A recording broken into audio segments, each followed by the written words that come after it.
رسول اللہ صلی اللہ علیہ وسلم جب دھوتے یا جب نہاتے تو 1 سا سے لے کر 5 مد تک پانی استعمال فرماتے تھے، اور جب وضو فرماتے تو 1 مد پانی سے۔ صحیح بخاری حدیث نمبر 201۔ سعد بن ابی وقاص رضی اللہ تعالی عنہ رسول کریم صلی اللہ علیہ وسلم سے نقل کرتے ہیں کہ رسول کریم صلی اللہ علیہ وسلم نے موزوں پر مسح کیا۔ عبداللہ بن عمر نے اپنے والد ماجد عمر رضی اللہ تعالی عنہ سے اس کے بارے میں پوچھا تو انہوں نے کہا سچ ہے، اور یاد رکھو جب تم سے سعد رسول اللہ صلی اللہ علیہ وسلم کی کوئی حدیث بیان فرمائے تو اس کے متعلق ان کے سوا کسی دوسرے آدمی سے مت پوچھو۔ صحیح بخاری حدیث نمبر 202۔ ایک دفعہ آپ صلی اللہ علیہ وسلم رفع حاجت کے لیے باہر گئے تو مغیرہ پانی کا ایک برتن لے کر آپ کے پیچھے گئے۔ جب آپ قضائے حاجت سے فارغ ہو گئے تو مغیرہ نے آپ کو وضو کراتے ہوئے آپ کے اعضائے مبارکہ پر پانی ڈالا۔ آپ نے وضو کیا اور موزوں پر مسح فرمایا۔ صحیح بخاری حدیث نمبر 203۔ جعفر بن عمرو بن امیہ زمری کو ان کے باپ نے خبر دی کہ انہوں نے رسول کریم صلی اللہ علیہ وسلم کو موزوں پر مسح کرتے ہوئے دیکھا۔ صحیح بخاری حدیث نمبر 204۔ جعفر بن عمرو اپنے باپ سے روایت کرتے ہیں کہ میں نے رسول اللہ صلی اللہ علیہ وسلم کو اپنے عمامے اور موزوں پر مسح کرتے دیکھا۔ صحیح بخاری حدیث نمبر 205۔ مغیرہ فرماتے ہیں کہ میں ایک سفر میں رسول کریم صلی اللہ علیہ وسلم کے ساتھ تھا تو میں نے چاہا کہ وضو کرتے وقت آپ کے موزے اتار ڈالوں۔ آپ نے فرمایا کہ انہیں رہنے دو، چونکہ جب میں نے انہیں پہنا تھا تو میرے پاؤں پاک تھے، یعنی میں وضو سے تھا، پس آپ نے ان پر مسح کیا۔ صحیح بخاری حدیث نمبر 206۔ رسول کریم صلی اللہ علیہ وسلم نے بکری کا شانہ کھایا، پھر نماز پڑھی اور وضو نہیں کیا۔ صحیح بخاری حدیث نمبر 207۔ جعفر بن عمرو بن امیہ نے اپنے باپ عمرو سے خبر دی کہ انہوں نے رسول اللہ صلی اللہ علیہ وسلم کو دیکھا کہ آپ بکری کے شانے سے کاٹ کاٹ کر کھا رہے تھے۔ پھر آپ نماز کے لیے بلائے گئے تو آپ نے چھری ڈال دی اور نماز پڑھی، نیا وضو نہیں کیا۔ صحیح بخاری حدیث نمبر 208۔ سوید بن نعمان رضی اللہ تعالی عنہ نے خبر دی کہ فتح خیبر والے سال وہ رسول اللہ صلی اللہ علیہ وسلم کے ساتھ صحبا کی طرف جو خیبر کے قریب ایک جگہ ہے پہنچے۔ آپ صلی اللہ علیہ وسلم نے عصر کی نماز پڑھی، پھر ناشتہ منگوایا تو سوائے ستو کے اور کچھ نہیں لایا گیا۔ پھر آپ نے حکم دیا تو وہ بھگو دیا گیا۔ پھر رسول کریم صلی اللہ علیہ وسلم نے کھایا اور ہم نے بھی کھایا۔ پھر مغرب کی نماز کے لیے کھڑے ہو گئے، آپ نے کلی کی اور ہم نے بھی۔ پھر آپ نے نماز پڑھی اور نیا وضو نہیں کیا۔ صحیح بخاری حدیث نمبر 209۔ حضرت میمونہ زوجہ رسول کریم صلی اللہ علیہ وسلم نے بتلایا کہ آپ نے ان کے یہاں بکری کا شانہ کھایا، پھر نماز پڑھی اور نیا وضو نہیں فرمایا۔ صحیح بخاری حدیث نمبر 210۔ رسول اللہ صلی اللہ علیہ وسلم نے دودھ پیا، پھر کلی کی اور فرمایا اس میں چکنائی ہوتی ہے۔ صحیح بخاری حدیث نمبر 211۔ رسول کریم صلی اللہ علیہ وسلم نے فرمایا کہ جب نماز پڑھتے وقت تم میں سے کسی کو اونگ آ جائے تو چاہیے کہ وہ سو رہے یہاں تک کہ نیند کا اثر اس سے ختم ہو جائے۔ اس لیے جب تم میں سے کوئی شخص نماز پڑھنے لگے اور وہ اونگ رہا ہو تو وہ کچھ نہیں جانے گا کہ وہ خدا سے مغفرت طلب کر رہا ہے یا اپنے نفس کو بد دعا دے رہا ہے۔ صحیح بخاری حدیث نمبر 212۔ رسول اللہ صلی اللہ علیہ وسلم نے فرمایا کہ جب تم نماز میں اونگھنے لگو تو سو جانا چاہیے، پھر اس وقت نماز پڑھے جب جان لے کہ وہ کیا پڑھ رہا ہے۔ صحیح بخاری حدیث نمبر 213۔ حضرت انس روایت کرتے ہیں کہ رسول کریم صلی اللہ علیہ وسلم ہر نماز کے لیے نیا وضو فرمایا کرتے تھے۔ میں نے کہا تم لوگ کس طرح کرتے تھے؟ کہنے لگے ہم میں سے ہر ایک کو اس کا وضو اس وقت تک کافی ہوتا جب تک کوئی وضو توڑنے والی چیز پیش نہ آ جاتی، یعنی پیشاب، پخانہ یا نیند وغیرہ۔ صحیح بخاری حدیث نمبر 214۔ سوید بن نعمان رضی اللہ تعالی عنہ نے بتلایا کہ ہم خیبر والے سال رسول اللہ صلی اللہ علیہ وسلم کے ہمراہ جب صحبہ میں پہنچے تو رسول کریم نے ہمیں عصر کی نماز پڑھائی۔ جب نماز پڑھ چکے تو آپ نے کھانے منگوائے، مگر کھانے میں صرف ستو ہی لایا گیا، سو ہم نے اس کو کھایا اور پیا۔ پھر رسول کریم صلی اللہ علیہ وسلم مغرب کی نماز کے لیے کھڑے ہو گئے تو آپ نے کلی کی، پھر ہمیں مغرب کی نماز پڑھائی اور نیا وضو نہیں کیا۔ صحیح بخاری حدیث نمبر 215۔ رسول اللہ صلی اللہ علیہ وسلم ایک دفعہ مدینے یا مکے کے ایک باغ میں تشریف لے گئے۔ وہاں آپ نے 2 شخصوں کی آواز سنی جنہیں ان کی قبروں میں عذاب کیا جا رہا تھا۔ آپ صلی اللہ علیہ وسلم نے فرمایا کہ ان پر عذاب ہو رہا ہے اور کسی بہت بڑے گناہ کی وجہ سے نہیں۔ پھر آپ صلی اللہ علیہ وسلم نے فرمایا بات یہ ہے کہ ایک شخص ان میں سے پیشاب کے چھینٹوں سے بچنے کا اہتمام نہیں کرتا تھا اور دوسرا شخص چغل خوری کیا کرتا تھا۔ پھر آپ صلی اللہ علیہ وسلم نے کھجور کی ایک ڈالی منگوائی اور اس کو توڑ کر 2 ٹکڑے کیا اور ان میں سے ایک ایک ٹکڑا ہر ایک کی قبر پر رکھ دیا۔ لوگوں نے آپ صلی اللہ علیہ وسلم سے پوچھا کہ یا رسول اللہ یہ آپ نے کیوں کیا؟ آپ نے فرمایا اس لیے کہ جب تک یہ ڈالیاں خشک نہ ہوں شاید اس وقت تک ان پر عذاب کم ہو جائے۔ صحیح بخاری حدیث نمبر 216۔ انس بن مالک رضی اللہ تعالی عنہ روایت کرتے ہیں کہ رسول کریم صلی اللہ علیہ وسلم جب رفع حاجت کے لیے باہر تشریف لے جاتے تو میں آپ کے پاس پانی لاتا، آپ اس سے استنجا فرماتے۔ صحیح بخاری حدیث نمبر 217۔ ایک مرتبہ رسول اللہ صلی اللہ علیہ وسلم 2 قبروں پر گزرے تو آپ نے فرمایا کہ ان دونوں قبر والوں کو عذاب دیا جا رہا ہے اور کسی بڑے گناہ پر نہیں۔ ایک تو ان میں سے پیشاب سے احتیاط نہیں کرتا تھا اور دوسرا چغل خوری کیا کرتا تھا۔ پھر آپ صلی اللہ علیہ وسلم نے ایک ہری ٹہنی لے کر بیچ سے اس کے 2 ٹکڑے کیے اور ہر ایک قبر پر ایک ٹکڑا گاڑ دیا۔ لوگوں نے پوچھا کہ یا رسول اللہ آپ نے ایسا کیوں کیا؟ آپ نے فرمایا شاید جب تک یہ ٹہنیاں خشک نہ ہوں ان پر عذاب میں کچھ تخفیف رہے۔ صحیح بخاری حدیث نمبر 218۔ رسول کریم صلی اللہ علیہ وسلم نے ایک دیہاتی کو مسجد میں پیشاب کرتے ہوئے دیکھا تو لوگوں سے آپ نے فرمایا اسے چھوڑ دو۔ جب وہ فارغ ہو گیا تو پانی منگوا کر آپ نے اس جگہ بہا دیا۔ صحیح بخاری حدیث نمبر 219۔ حضرت ابو ہریرہ رضی اللہ تعالی عنہ نے فرمایا کہ ایک اعرابی کھڑے ہو کر مسجد میں پیشاب کرنے لگا تو لوگ اس پر جھپٹنے لگے۔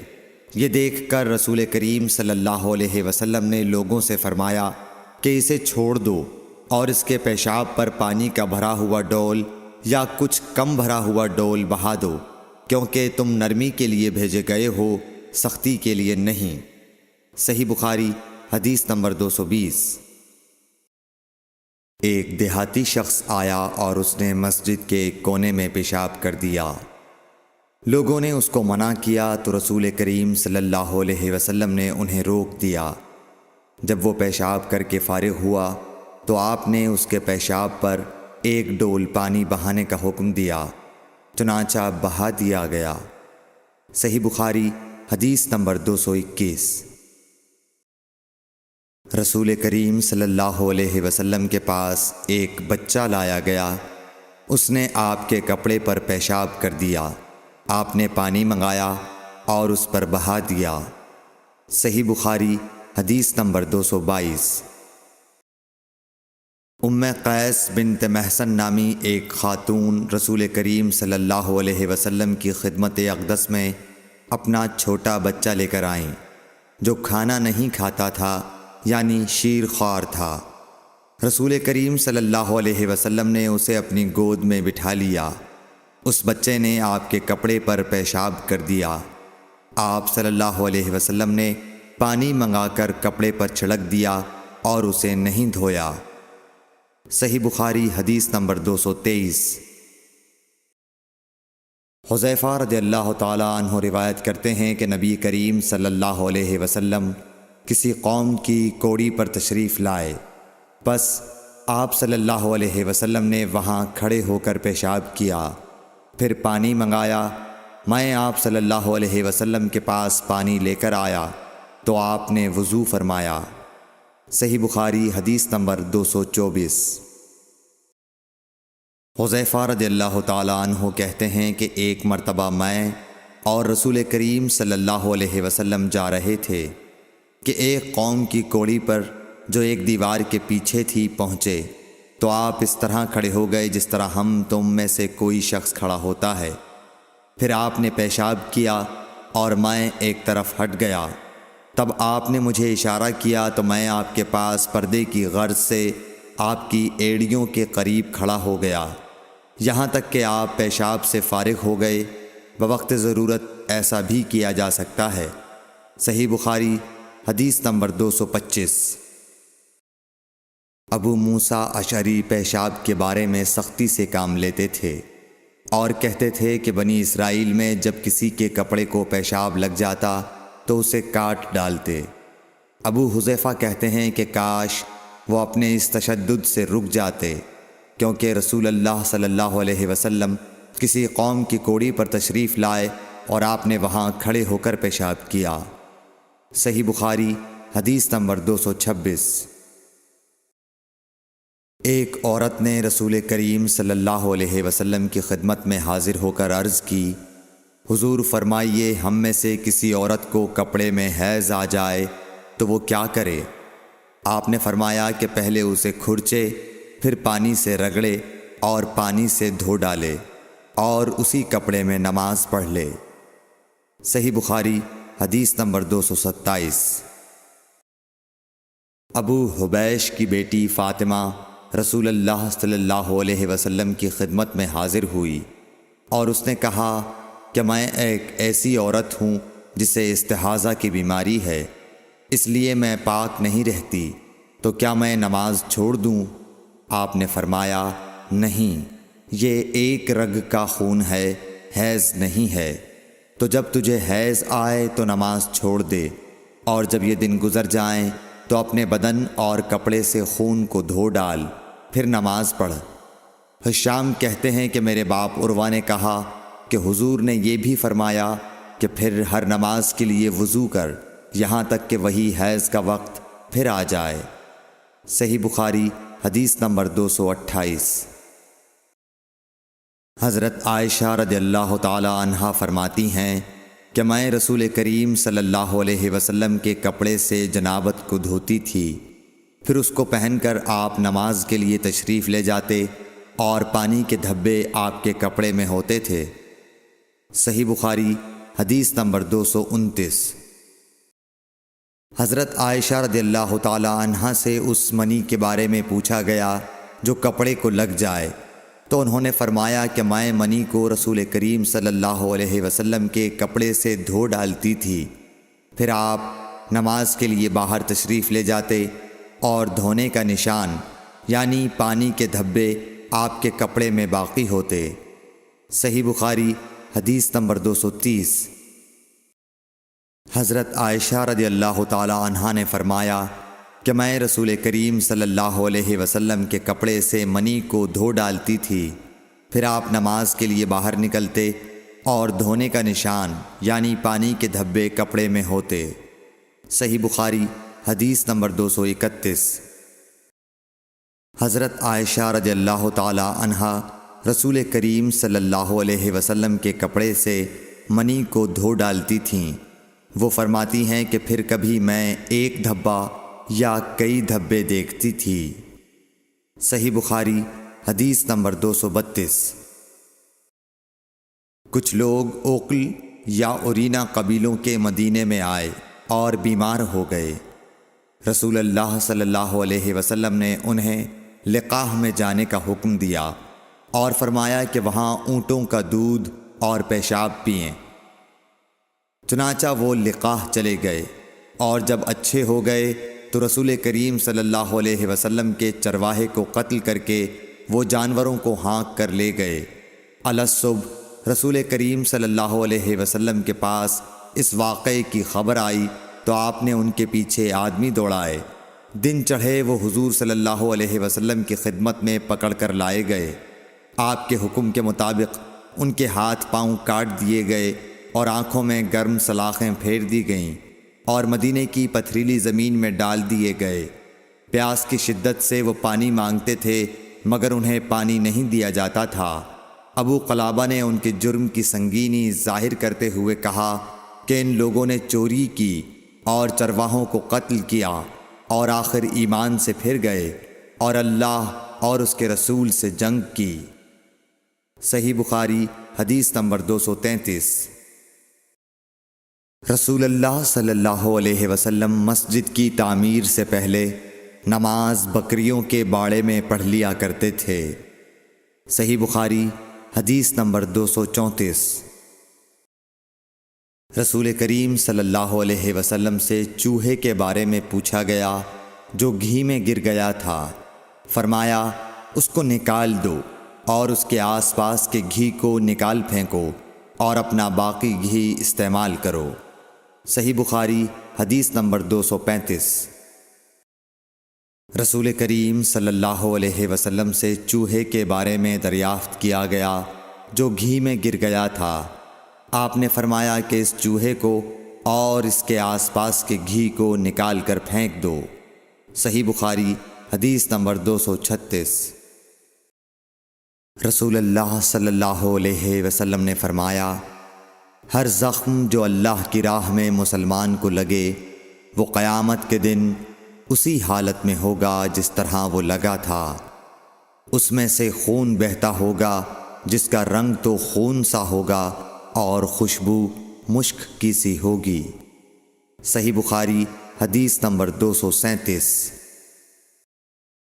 رسول کریم صلی اللہ علیہ وسلم نے فرمایا کہ ہم لوگ دنیا میں پچھلے زمانے میں آئے ہیں مگر آخرت میں سب سے آگے ہیں۔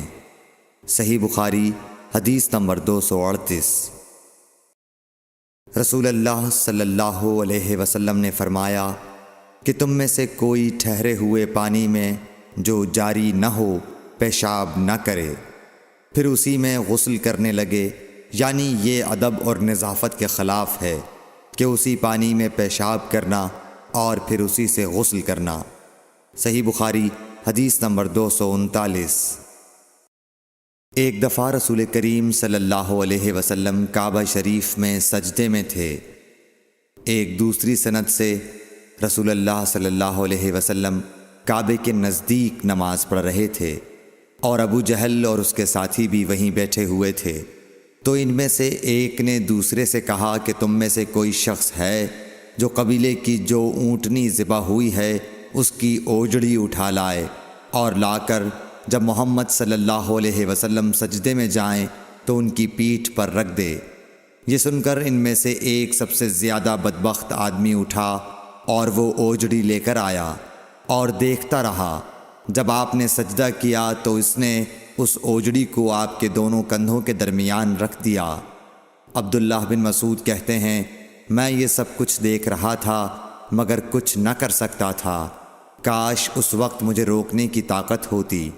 عبداللہ کہتے ہیں کہ وہ ہنسنے لگے اور ہنسی کے مارے لوٹ پوٹ ہونے لگے اور رسول اللہ صلی اللہ علیہ وسلم سجدے میں تھے، بوجھ کی وجہ سے اپنا سر نہیں اٹھا سکتے تھے، یہاں تک کہ حضرت فاطمہ رضی اللہ تعالی عنہا آئیں اور وہ بوجھ آپ کی پیٹھ پر سے اتار کر پھینکا۔ تب آپ نے سر اٹھایا، پھر 3 بار فرمایا، یا اللہ تو قریش کو پکڑ لے۔ یہ بات ان کافروں پر بہت بھاری ہوئی کہ آپ نے انہیں بد دعا دی۔ عبداللہ کہتے ہیں کہ وہ سمجھتے تھے کہ اس شہر مکے میں جو دعا کی جائے وہ ضرور قبول ہوتی ہے۔ پھر آپ نے ان میں سے ہر ایک کا جدا جدا نام لیا کہ اے اللہ ان ظالموں کو ضرور ہلاک کر دے۔ ابو جہل، عتبہ بن ربیعہ، شیبہ بن ربیعہ، ولید بن عتبہ، امیہ بن خلف اور عقبہ ابن ابی معیط کو۔ 7ویں آدمی کا نام بھی لیا مگر مجھے یاد نہیں رہا۔ اس ذات کی قسم جس کے قبضے میں میری جان ہے کہ جن لوگوں کے بد دعا کرتے وقت آپ نے نام لیے تھے میں نے ان کی لاشوں کو بدر کے کنویں میں پڑا ہوا دیکھا۔ صحیح بخاری حدیث نمبر 240۔ حضرت انس رضی اللہ تعالی عنہ روایت کرتے ہیں کہ رسول اللہ صلی اللہ علیہ وسلم نے ایک مرتبہ اپنے کپڑے میں تھوکا۔ صحیح بخاری حدیث نمبر 241۔ رسول کریم صلی اللہ علیہ وسلم نے فرمایا کہ پینے کی ہر وہ چیز جو نشہ لانے والی ہو حرام ہے۔ صحیح بخاری حدیث نمبر 242۔ سہل بن سعد ساعدی سے سنا کہ لوگوں نے ان سے پوچھا، اور میں اس وقت سہل کے اتنا قریب تھا کہ میرے اور ان کے درمیان کوئی دوسرا حائل نہ تھا، کہ رسول اللہ صلی اللہ علیہ وسلم کے احد کے زخم کا علاج کس دوا سے کیا گیا تھا۔ انہوں نے کہا کہ اس بات کا جاننے والا اب مجھ سے زیادہ کوئی نہیں رہا۔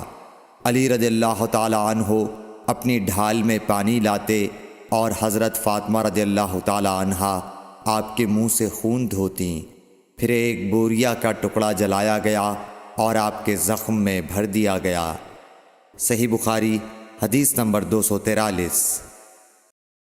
ابو بردہ اپنے باپ سے نقل کرتے ہیں کہ میں ایک مرتبہ رسول کریم صلی اللہ علیہ وسلم کی خدمت میں حاضر ہوا تو میں نے آپ کو اپنے ہاتھ سے مسواک کرتے ہوئے پایا اور آپ کے منہ سے او او کی آواز نکل رہی تھی، اور مسواک آپ صلی اللہ علیہ وسلم کے منہ میں تھی جس طرح آپ قے کر رہے ہوں۔ صحیح بخاری حدیث نمبر 244۔ رسول کریم صلی اللہ علیہ وسلم جب رات کو اٹھتے تو اپنے منہ کو مسواک سے صاف کرتے۔ صحیح بخاری حدیث نمبر 245۔ رسول کریم صلی اللہ علیہ وسلم نے فرمایا کہ میں نے دیکھا کہ خواب میں مسواک کر رہا ہوں تو میرے پاس 2 آدمی آئے، ایک ان میں سے دوسرے سے بڑا تھا، تو میں نے چھوٹے کو مسواک دے دی، پھر مجھ سے کہا گیا کہ بڑے کو دو، تب میں نے ان میں سے بڑے کو دی۔ صحیح بخاری حدیث نمبر 246۔ رسول اللہ صلی اللہ علیہ وسلم نے فرمایا کہ جب تم اپنے بستر پر لیٹنے آؤ تو اس طرح وضو کرو جس طرح نماز کے لیے کرتے ہو، پھر داہنی کروٹ پر لیٹ کر یوں کہو، اے اللہ میں نے اپنا چہرہ تیری طرف جھکا دیا، اپنا معاملہ تیرے ہی سپرد کر دیا، میں نے تیرے ثواب کی توقع اور تیرے عذاب کے ڈر سے تجھے ہی پشت پناہ بنا لیا، تیرے سوا کہیں پناہ اور نجات کی جگہ نہیں۔ اے اللہ جو کتاب تو نے نازل کی میں اس پر ایمان لایا، جو نبی تو نے بھیجا میں اس پر ایمان لایا، تو اگر اس حالت میں اسی رات مر گیا تو فطرت پر مرے گا، اور اس دعا کو سب باتوں کے آخر میں پڑھ۔ حضرت برا کہتے ہیں کہ میں نے رسول اللہ صلی اللہ علیہ وسلم کے سامنے اس دعا کو دوبارہ پڑھا، جب آمنت بکتابک الذی انزلت پر پہنچا تو میں نے ورسولک کا لفظ کہہ دیا۔ آپ نے فرمایا نہیں، یوں کہو ونبیک الذی ارسلت۔ صحیح بخاری حدیث نمبر 247۔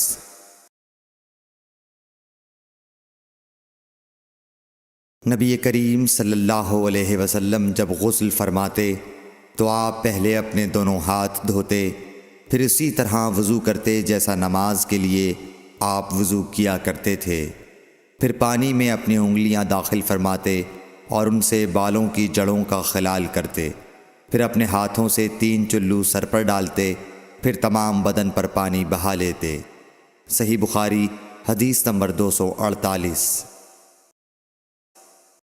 حضرت میمونہ رضی اللہ تعالی عنہا نبی کریم صلی اللہ علیہ وسلم کی زوجہ مطہرہ نے بتلایا کہ نبی کریم صلی اللہ علیہ وسلم نے نماز کے وضو کی طرح ایک مرتبہ وضو کیا، البتہ پاؤں نہیں دھوئے، پھر اپنی شرمگاہ کو دھویا اور جہاں کہیں بھی نجاست لگ گئی تھی اس کو دھویا، پھر اپنے اوپر پانی بہا لیا، پھر پہلی جگہ سے ہٹ کر اپنے دونوں پاؤں کو دھویا۔ آپ کا غسل جنابت اسی طرح ہوا کرتا تھا۔ صحیح بخاری حدیث نمبر 249۔ حضرت عائشہ رضی اللہ تعالی عنہا نے بتلایا کہ میں اور نبی کریم صلی اللہ علیہ وسلم ایک ہی برتن میں غسل کیا کرتے تھے، اس برتن کو فرق کہا جاتا تھا۔ صحیح بخاری حدیث نمبر 250۔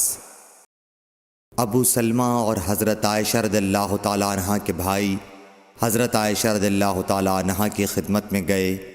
ان کے بھائی نے نبی کریم صلی اللہ علیہ وسلم کے غسل کے بارے میں سوال کیا تو آپ نے سا جیسا ایک برتن منگوایا، پھر غسل کیا اور اپنے اوپر پانی بہایا۔ اس وقت ہمارے درمیان اور ان کے درمیان پردہ حائل تھا۔ صحیح بخاری حدیث نمبر 251۔ ابو جعفر محمد باقر نے بیان کیا کہ وہ اور ان کے والد جناب زین العابدین جابر بن عبداللہ کے پاس تھے اور کچھ اور لوگ بھی بیٹھے ہوئے تھے۔ ان لوگوں نے آپ سے غسل کے بارے میں پوچھا تو آپ نے فرمایا کہ 1 سا کافی ہے۔ اس پر ایک شخص بولا، یہ مجھے تو کافی نہ ہوگا۔ حضرت جابر رضی اللہ تعالیٰ عنہ نے فرمایا کہ یہ ان کے لیے کافی ہوتا تھا جن کے بال تم سے زیادہ تھے اور جو تم سے بہتر تھے، یعنی رسول اللہ صلی اللہ علیہ وسلم۔ پھر حضرت جابر رضی اللہ تعالیٰ عنہ نے صرف ایک کپڑا پہن کر ہمیں نماز پڑھائی۔ صحیح بخاری حدیث نمبر 252۔ نبی کریم صلی اللہ علیہ وسلم اور حضرت میمونہ رضی اللہ تعالیٰ عنہا ایک برتن میں غسل کر لیتے تھے۔ صحیح بخاری حدیث نمبر 253۔ رسول اللہ صلی اللہ علیہ وسلم نے فرمایا، میں تو اپنے سر پر 3 مرتبہ پانی بہاتا ہوں، اور آپ صلی اللہ علیہ وسلم نے اپنے دونوں ہاتھوں سے اشارہ کیا۔ صحیح بخاری حدیث نمبر 254۔ جابر بن عبداللہ رضی اللہ تعالی عنہ نے فرمایا کہ نبی اکرم صلی اللہ علیہ وسلم اپنے سر پر 3 مرتبہ پانی بہاتے تھے۔ صحیح بخاری حدیث نمبر 255۔ جابر بن عبداللہ نے بیان کیا کہ میرے پاس تمہارے چچا کے بیٹے، ان کے مراد حسن بن محمد ابن حنفیہ سے تھی، آئے۔ انہوں نے پوچھا کہ جنابت کے غسل کا کیا طریقہ ہے؟ میں نے کہا، نبی کریم صلی اللہ علیہ وسلم 3 چلو پانی لیتے اور ان کو اپنے سر پر بہاتے تھے، پھر اپنے تمام بدن پر پانی بہاتے تھے۔ حسن نے اس پر کہا کہ میں تو بہت بالوں والا آدمی ہوں۔ میں نے جواب دیا کہ نبی کریم صلی اللہ علیہ وسلم کے بال تم سے زیادہ تھے۔ صحیح بخاری حدیث نمبر 256۔ ام المومنین میمونہ رضی اللہ تعالی عنہا نے فرمایا کہ میں نے نبی کریم صلی اللہ علیہ وسلم کے لیے غسل کا پانی رکھا تو آپ نے اپنے ہاتھ 2 مرتبہ یا 3 مرتبہ دھوئے، پھر پانی اپنے بائیں ہاتھ میں لے کر اپنی شرمگاہ کو دھویا، پھر زمین پر ہاتھ رگڑا، اس کے بعد کلی کی اور ناک میں پانی ڈالا اور اپنے چہرے اور ہاتھوں کو دھویا، پھر اپنے سارے بدن پر پانی بہا لیا اور اپنی جگہ سے ہٹ کر دونوں پاؤں دھوئے۔ صحیح بخاری حدیث نمبر 257۔ نبی کریم صلی اللہ علیہ وسلم جب غسل جنابت کرنا چاہتے تو حلاب کی طرح ایک چیز منگاتے، پھر پانی کا چلو اپنے ہاتھ میں لیتے اور سر کے داہنے حصے سے غسل کی ابتدا کرتے، پھر بائیں حصے کا غسل کرتے، پھر اپنے دونوں ہاتھوں کو سر کے بیچ میں لگاتے تھے۔ صحیح بخاری حدیث نمبر 258۔ ام المومنین میمونہ رضی اللہ تعالی عنہا نے بیان فرمایا کہ میں نے نبی اکرم صلی اللہ علیہ وسلم کے لیے غسل کا پانی رکھا تو پہلے آپ نے پانی کو دائیں ہاتھ سے بائیں پر گرایا، اس طرح اپنے دونوں ہاتھوں کو دھویا، پھر اپنی شرمگاہ کو دھویا، پھر اپنے ہاتھ کو زمین پر رگڑ کر اسے مٹی سے ملا اور دھویا، پھر کلی کی اور ناک میں پانی ڈالا، پھر اپنے چہرے کو دھویا اور اپنے سر پر پانی بہایا، پھر ایک طرف ہو کر دونوں پاؤں دھوئے، پھر آپ کو رومال دیا گیا لیکن آپ نے اس سے پانی کو خشک نہیں کیا۔ صحیح بخاری حدیث نمبر 259۔ نبی کریم صلی اللہ علیہ وسلم نے غسل جنابت کیا تو پہلے اپنی شرمگاہ کو اپنے ہاتھ سے دھویا، پھر ہاتھ کو دیوار پر رگڑ کر دھویا، پھر نماز کی طرح وضو کیا، اور جب آپ اپنے غسل سے فارغ ہو گئے تو دونوں پاؤں دھوئے۔ صحیح بخاری حدیث نمبر 260۔ حضرت عائشہ رضی اللہ تعالی عنہا نے فرمایا کہ میں اور نبی کریم صلی اللہ علیہ وسلم ایک برتن میں اس طرح غسل کرتے تھے کہ ہمارے ہاتھ باری باری اس میں پڑتے تھے۔ صحیح بخاری حدیث نمبر 261۔ حضرت عائشہ رضی اللہ تعالی عنہا نے فرمایا کہ جب رسول اللہ صلی اللہ علیہ وسلم غسل جنابت فرماتے تو پہلے اپنا ہاتھ دھوتے۔ صحیح بخاری حدیث نمبر 262۔ حضرت عائشہ رضی اللہ تعالی عنہا نے کہا کہ میں اور نبی کریم صلی اللہ علیہ وسلم دونوں مل کر ایک ہی برتن میں غسل جنابت کرتے تھے۔ صحیح بخاری حدیث نمبر 263۔ نبی کریم صلی اللہ علیہ وسلم اور آپ کی کوئی زوجہ مطہرہ ایک برتن میں غسل کرتے تھے۔ صحیح بخاری حدیث نمبر 264۔ میمونہ بنت حارث رضی اللہ تعالی عنہا نے کہا کہ میں نے حضرت صلی اللہ علیہ وسلم کے لیے غسل کا پانی رکھا اور پردہ کر دیا۔ آپ نے پہلے غسل میں اپنے ہاتھ پر پانی ڈالا اور اسے 1 یا 2 بار دھویا۔ سلیمان اعمش کہتے ہیں کہ مجھے یاد نہیں راوی سالم بن ابی الجعد نے تیسری بار کا بھی ذکر کیا یا نہیں۔ پھر دانے ہاتھ سے بائیں پر پانی ڈالا اور شرمگاہ دھوئی، پھر اپنے ہاتھ کو زمین پر یا دیوار پر رگڑا، پھر کلی کی اور ناک میں پانی ڈالا اور چہرے اور ہاتھوں کو دھویا اور سر کو دھویا، پھر سارے بدن پر پانی بہایا، پھر ایک طرف سے رکھ کر دونوں پاؤں دھوئے۔ بعد میں نے ایک کپڑا دیا تو آپ نے اپنے ہاتھ سے اشارہ کیا اس طرح کہ اسے ہٹاؤ، اور آپ نے اس کپڑے کا ارادہ نہیں فرمایا۔ صحیح بخاری حدیث نمبر 265۔ میمونہ رضی اللہ تعالی عنہا نے کہا کہ میں نے حضرت صلی اللہ علیہ وسلم کے لیے غسل کا پانی رکھا تو آپ نے پہلے پانی اپنے ہاتھوں پر گرا کر انہیں 2 یا 3 بار دھویا، پھر اپنے داہنے ہاتھ سے بائیں پر گرا کر اپنی شرمگاہوں کو دھویا، پھر ہاتھ کو زمین پر رگڑا، پھر کلی کی اور ناک میں ڈالا، پھر اپنے چہرے اور ہاتھوں کو دھویا، پھر اپنے سر کو 3 مرتبہ دھویا، پھر اپنے سارے بدن پر پانی بہایا، پھر آپ اپنی غسل کی جگہ سے الگ ہو گئے، پھر اپنے قدموں کو دھویا۔ صحیح بخاری حدیث نمبر 266۔ حضرت عائشہ رضی اللہ تعالی عنہا نے فرمایا اللہ ابو عبد الرحمن پر رحم فرمائے، میں نے تو رسول اللہ صلی اللہ علیہ وسلم کو خوشبو لگائی، پھر آپ اپنی تمام ازواج مطہرات کے پاس تشریف لے گئے اور صبح کو احرام اس حالت میں باندھا کہ خوشبو سے بدن مہک رہا تھا۔ صحیح بخاری حدیث نمبر 267۔ نبی کریم صلی اللہ علیہ وسلم دن اور رات کے ایک ہی وقت میں اپنی تمام ازواج مطہرات کے پاس گئے، اور یہ 11 تھیں، 9 منکوحہ اور 2 لونڈیاں۔ راوی نے کہا میں نے انس سے پوچھا کہ حضور صلی اللہ علیہ وسلم اس کی طاقت رکھتے تھے؟ تو آپ نے فرمایا کہ ہم آپس میں کہا کرتے تھے کہ آپ کو 30 مردوں کے برابر طاقت دی گئی ہے۔ صحیح بخاری حدیث نمبر 268۔ حضرت علی رضی اللہ تعالیٰ عنہ نے فرمایا کہ مجھے مزید بکثرت آتی تھی، چونکہ میرے گھر میں نبی کریم صلی اللہ علیہ وسلم کی صاحبزادی حضرت فاطمۃ الزہرا رضی اللہ تعالیٰ عنہا تھیں۔ اس لیے میں نے ایک شخص مقداد بن اسود اپنے شاگرد سے کہا کہ وہ آپ صلی اللہ علیہ وسلم سے اس کے متعلق مسئلہ معلوم کریں۔ انہوں نے پوچھا تو آپ نے فرمایا کہ وضو کر اور شرمگاہ کو دھو، یہی کافی ہے۔ صحیح بخاری حدیث نمبر 269۔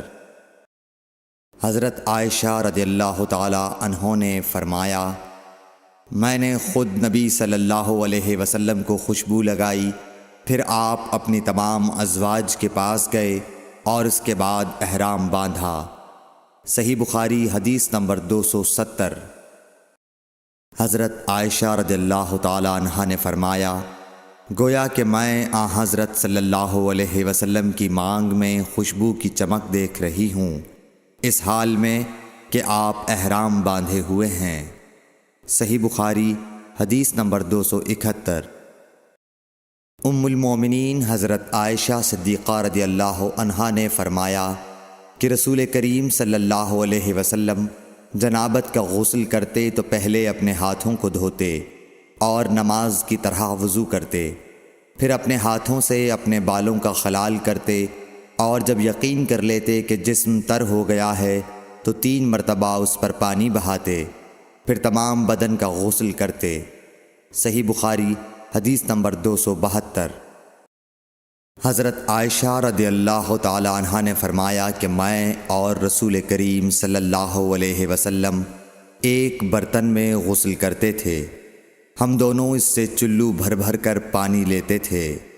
صحیح بخاری حدیث نمبر 273۔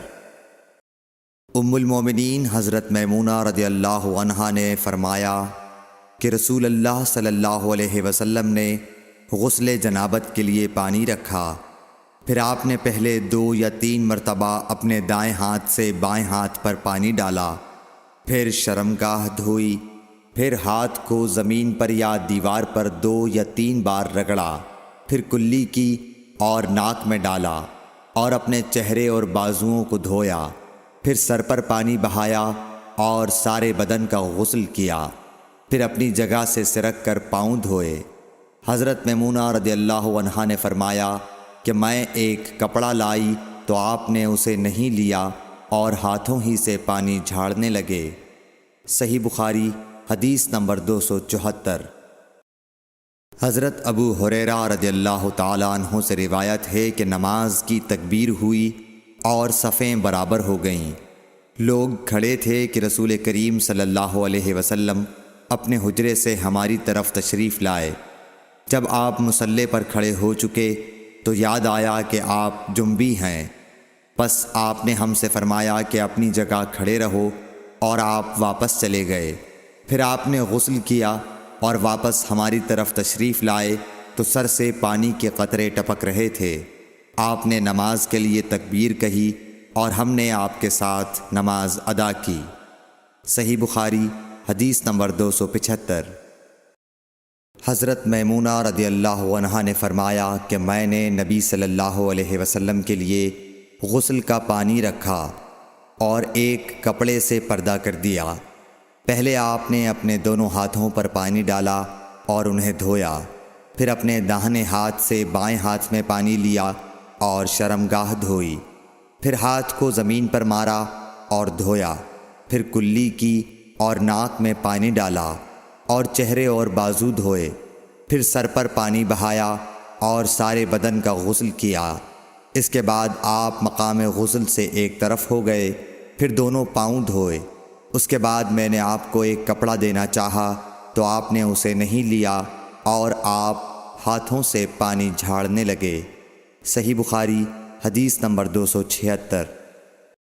حضرت عائشہ رضی اللہ تعالی عنہا نے فرمایا کہ ہم ازواج مطہرات میں سے کسی کو اگر جنابت لاحق ہوتی تو وہ ہاتھوں میں پانی لے کر سر پر 3 مرتبہ ڈالتیں، پھر ہاتھ میں پانی لے کر سر کے داہنے حصے کا غسل کرتیں اور دوسرے ہاتھ سے بائیں حصے کا غسل کرتیں۔ صحیح بخاری حدیث نمبر 277۔ نبی کریم صلی اللہ علیہ وسلم نے فرمایا، بنی اسرائیل ننگے ہو کر اس طرح نہاتے تھے کہ ایک شخص دوسرے کو دیکھتا، لیکن حضرت موسیٰ تنہا پردے سے غسل فرماتے۔ اس پر انہوں نے کہا کہ بخدا موسیٰ کو ہمارے ساتھ غسل کرنے میں صرف یہ چیز مانے ہے کہ آپ کے خصیے بڑھے ہوئے ہیں۔ ایک مرتبہ موسیٰ علیہ السلام غسل کرنے لگے اور آپ نے کپڑوں کو ایک پتھر پر رکھ دیا۔ اتنے میں پتھر کپڑوں کو لے بھاگا اور موسیٰ بھی اس کے پیچھے بڑی تیزی سے دوڑے۔ آپ کہتے جاتے تھے، اے پتھر میرا کپڑا دے، اے پتھر میرا کپڑا دے۔ اس عرصے میں بنی اسرائیل نے موسیٰ علیہ السلام کو ننگا دیکھ لیا اور کہنے لگے کہ بخدا موسیٰ کو کوئی بیماری نہیں، اور موسیٰ علیہ السلام نے کپڑا لیا اور پتھر کو مارنے لگے۔ ابو ہریرہ رضی اللہ تعالیٰ عنہ نے کہا کہ بخدا اس پتھر پر 6 یا 7 مار کے نشان باقی ہیں۔ صحیح بخاری حدیث نمبر 278۔ نبی کریم صلی اللہ علیہ وسلم نے فرمایا، ایک بار ایوب علیہ السلام ننگے غسل فرما رہے تھے کہ سونے کی ٹڈیاں آپ پر گرنے لگیں۔ حضرت ایوب علیہ السلام انہیں اپنے کپڑے میں سمیٹنے لگے۔ اتنے میں ان کے رب نے انہیں پکارا کہ اے ایوب، کیا میں نے تمہیں اس چیز سے بے نیاز نہیں کر دیا جسے تم دیکھ رہے ہو؟ ایوب علیہ السلام نے جواب دیا، ہاں تیری بزرگی کی قسم، لیکن تیری برکت سے میرے لیے بے نیازی کیوں کر ممکن ہے۔ صحیح بخاری حدیث نمبر 279۔ ام ہانی بنت ابی طالب کو یہ کہتے سنا کہ میں فتح مکہ کے دن رسول اللہ صلی اللہ علیہ وسلم کی خدمت میں حاضر ہوئی تو میں نے دیکھا کہ آپ غسل فرما رہے ہیں اور فاطمہ رضی اللہ تعالی عنہ نے پردہ کر رکھا ہے۔ نبی اکرم صلی اللہ علیہ وسلم نے پوچھا، یہ کون ہیں؟ میں نے عرض کیا کہ میں ام ہانی ہوں۔ صحیح بخاری حدیث نمبر 280۔ حضرت میمونہ رضی اللہ تعالی عنہا نے کہا، جب نبی کریم صلی اللہ علیہ وسلم غسل جنابت فرما رہے تھے میں نے آپ کا پردہ کیا تھا تو آپ نے پہلے اپنے ہاتھ دھوئے، پھر داہنے ہاتھ سے بائیں پر پانی بہایا اور شرمگاہ دھوئی اور جو کچھ اس میں لگ گیا تھا اسے دھویا، پھر ہاتھ کو زمین یا دیوار پر رگڑ کر دھویا، پھر نماز کی طرح وضو کیا پاؤں کے علاوہ، پھر پانی اپنے سارے بدن پر بہایا اور اس جگہ سے ہٹ کر دونوں قدموں کو دھویا۔ صحیح بخاری حدیث نمبر 281۔ ام المومنین ام سلمہ رضی اللہ تعالی عنہ نے فرمایا کہ ام سلیم ابو طلحہ رضی اللہ عنہ کی عورت رسول اللہ صلی اللہ علیہ وسلم کی خدمت میں حاضر ہوئیں اور کہا کہ اللہ تعالی حق سے حیا نہیں کرتا، کیا عورت پر بھی جب کہ اسے احتلام ہو غسل واجب ہو جاتا ہے؟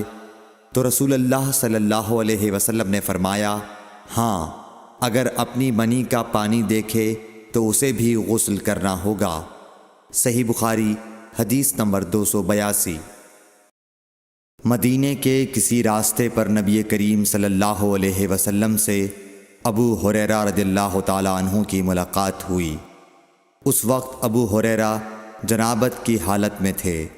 ابو ہریرہ رضی اللہ تعالی عنہ نے کہا کہ میں پیچھے رہ کر لوٹ گیا اور غسل کر کے واپس آیا تو رسول اللہ صلی اللہ علیہ وسلم نے دریافت فرمایا کہ اے ابو ہریرہ کہاں چلے گئے تھے؟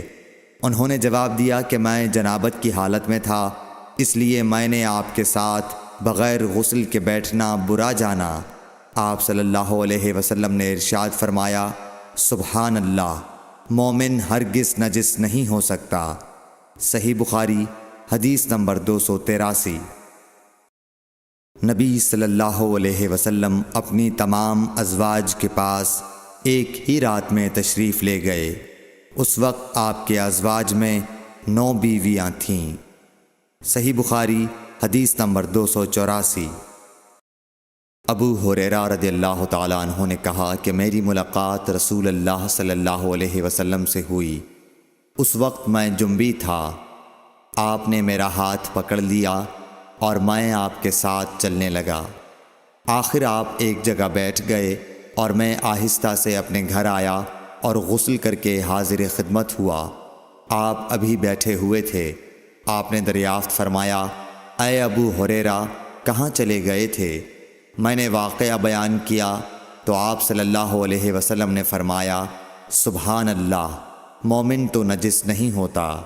صحیح بخاری حدیث نمبر 285۔ ہم سے ابو نعیم نے بیان کیا، کہا ہم سے حشام اور شیبان نے، وہ یحییٰ سے، وہ ابو سلمہ سے، کہا میں نے عائشہ رضی اللہ تعالی عنہا سے پوچھا کہ کیا نبی کریم صلی اللہ علیہ وسلم جنابت کی حالت میں گھر میں سوتے تھے؟ کہا ہاں، لیکن وضو کر لیتے تھے۔ صحیح بخاری حدیث نمبر 286۔ عمر بن خطاب رضی اللہ تعالیٰ عنہ نے رسول اللہ صلی اللہ علیہ وسلم سے پوچھا کہ کیا ہم میں سے کوئی جنابت کی حالت میں سو سکتا ہے؟ فرمایا ہاں، وضو کر کے جنابت کی حالت میں بھی سو سکتے ہو۔ صحیح بخاری حدیث نمبر 287۔ حضرت عائشہ رضی اللہ تعالی عنہا نے فرمایا کہ نبی کریم صلی اللہ علیہ وسلم جب جنابت کی حالت میں ہوتے اور سونے کا ارادہ کرتے تو شرمگاہ کو دھو لیتے اور نماز کی طرح وضو کرتے۔ صحیح بخاری حدیث نمبر 288۔ حضرت عمر رضی اللہ تعالی عنہ نے نبی کریم صلی اللہ علیہ وسلم سے دریافت کیا کہ کیا ہم جنابت کی حالت میں سو سکتے ہیں؟ آپ نے فرمایا ہاں، لیکن وضو کر کے۔ صحیح بخاری حدیث نمبر 289۔ حضرت عمر رضی اللہ تعالی عنہ نے رسول اللہ صلی اللہ علیہ وسلم سے عرض کی کہ رات میں انہیں غسل کی ضرورت ہو جایا کرتی ہے۔ رسول اللہ صلی اللہ علیہ وسلم نے فرمایا کہ وضو کر لیا کر اور شرمگاہ کو دھو کر سو جا۔ صحیح بخاری حدیث نمبر 290۔ نبی کریم صلی اللہ علیہ وسلم نے فرمایا کہ جب مرد عورت کے چہار زانوں میں بیٹھ گیا اور اس کے ساتھ جماع کے لیے کوشش کی تو غسل واجب ہو گیا۔ صحیح بخاری حدیث نمبر 291۔ حضرت عثمان بن عفان رضی اللہ تعالی عنہ سے پوچھا گیا کہ مرد اپنی بیوی سے ہم بستر ہوا لیکن انزال نہیں ہوا تو وہ کیا کرے؟ حضرت عثمان رضی اللہ تعالی عنہ نے فرمایا کہ نماز کی طرح وضو کر لے اور ذکر کو دھو لے۔ اور حضرت عثمان رضی اللہ تعالی عنہ نے فرمایا کہ میں نے رسول اللہ صلی اللہ علیہ وسلم سے یہ بات سنی ہے۔ صحیح بخاری حدیث نمبر 292۔